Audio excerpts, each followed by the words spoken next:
Welcome back to the show. David, I have to open with a confession.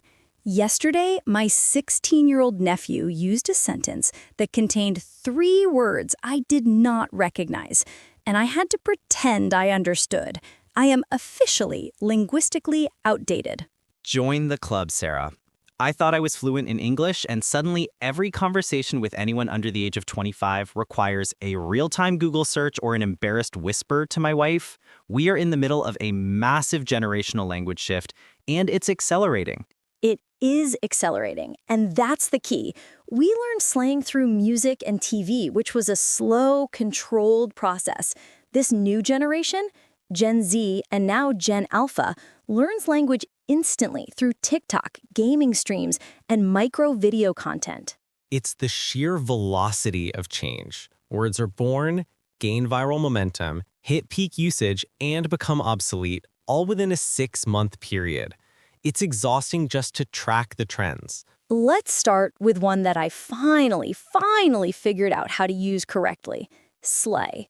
I kept hearing it, and initially I thought it meant kill it in a literal sense, which was alarming. Right, it sounds aggressive, but its usage is almost entirely positive now. It's an updated, punchier version of "you killed it" or "you did a fantastic job." Exactly. It's high praise for a look, an achievement, or a performance. Her outfit absolutely slays. It's a powerful affirmation, but it took me weeks to use it without feeling completely ridiculous and unauthentic. Authenticity is the barrier for us. We sound like we're trying too hard. My daughter told me to stop using slay because, quote, "Dad, you are not slaying, you are just existing." That's brutal honesty. The next term that consistently trips me up is cap or no cap. I hear it constantly in gaming streams my son watches. Cop is straightforward, but requires context. No cop means no lie or I'm being serious.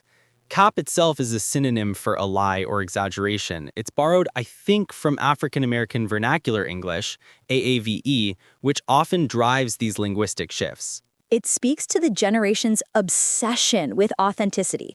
They value honesty above all else, so phrases that directly affirm truth are essential daily vocabulary for them. It's a linguistic shortcut for building trust. And speaking of shortcuts, let's look at terms that have been completely repurposed. For instance, the use of bet. Oh, bet is fantastic. It's so efficient. It means yes, I agree, consider it done, or challenge accepted. It's an all-in-one affirmative response. It completely replaces 5 words with 1 syllable. See, that efficiency I appreciate. That saves time. But then you run into terms that require you to understand the social platform to get the meaning, which is the truly isolating part. You mean things like ratio? That's pure Twitter, or X, as we must call it now. Precisely. To be ratioed is to have a reply to a post receive significantly more likes or engagement than the original post itself, indicating widespread social disapproval of the original post. It's a public shaming delivered by an algorithm. It's terrifying because it's a concept that didn't exist before social media metrics. It's a verb that defines a new form of digital social judgment. It's proof that technology creates new language requirements. And think about the emotional nuance of that. If I told my dad I was ratioed, he'd think I was talking about percentages in accounting. It's a communication breakdown based on platform fluency. We also need to talk about the term main character. This one is fascinating because it reflects an entire worldview. It does. It means someone who is the focus of a viral or intense situation, often negative or highly dramatic. It's sometimes used positively for someone who is owning their life, but often negatively for someone being self-absorbed or melodramatic. It comes directly from the narrative structure of films and literature. It shows that Gen Z views their lives and the lives of others through a highly narrative, cinematic lens. They're constantly filming and editing their existence. And the related term, vibe check. That's one of those soft, subtle concepts that is hard to pin down with old-school vocabulary. A vibe check is essentially a quick, non-verbal assessment of a person's current emotional state or the atmosphere of a room. It's a check for authenticity and emotional alignment. It speaks to a high level of emotional intelligence and emphasis on emotional safety.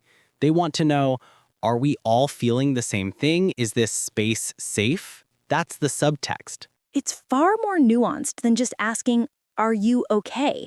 It's asking about the overall emotional resonance. That's a sophisticated piece of language, even if it sounds silly to us. Now let's discuss some of the newer, more fluid terms we're seeing emerge from Gen Alpha, the kids currently under 15, which are often influenced by gaming culture. Like Rizz, that's the current king of casual charisma. Rizz is short for charisma, essentially. It's about having romantic appeal, charm, and flair. He's got great Rizz. It's a modern, efficient compliment about one's charm. And it's a word that's entirely generated and sustained by online youth culture. It replaces the longer, older, more cumbersome phrases like, he's got a lot of game, or he's quite charming. Exactly.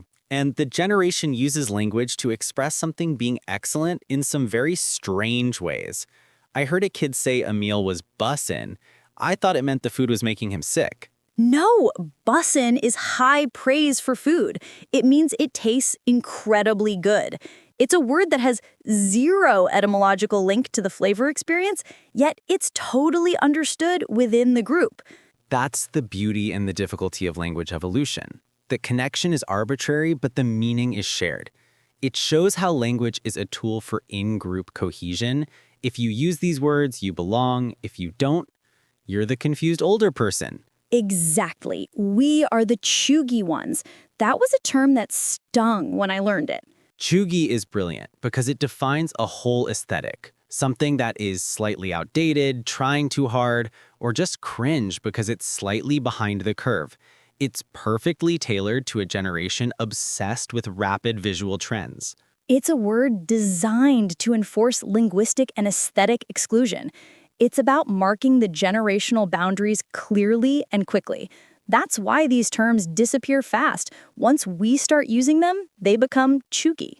We are the linguistic kiss of death. The moment we try to appropriate their slang, the slang instantly loses the cool factor and they move on to the next term. So our role as the older generation is not to master the slang, but to understand the underlying emotional needs driving the language. That's a powerful distinction. Why are they communicating this way? Because they value honesty, no cap, they value emotional safety, vibe check, and they value powerful self-expression, slay. And they value efficiency. Why use 5 words when one will do? This speed is a reflection of their digital lives, where information moves faster than thought. It makes you wonder how English will sound in another 20 years when Gen Alpha is our age. Will nouns become verbs? Will everything be shortened to one syllable? It will be a completely different language, but the core human needs to connect, to affirm, to criticize, and to express joy will remain the same. The vocabulary is just the fluid vessel carrying those eternal needs. That's a good way to look at it. We shouldn't panic about the vocabulary. We should just try to read the emotional map.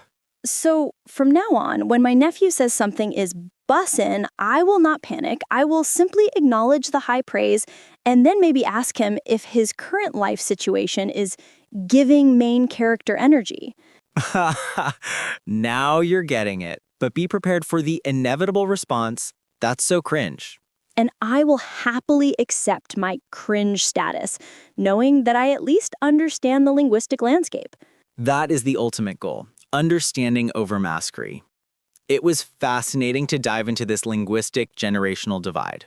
Absolutely. We need to remember that language is alive. It adapts, it rebels, and it changes with every new technology and every new cohort of teenagers. Well said. We'll be back next week to discuss why our kids hate phone calls. Now that's a topic where I truly feel seen.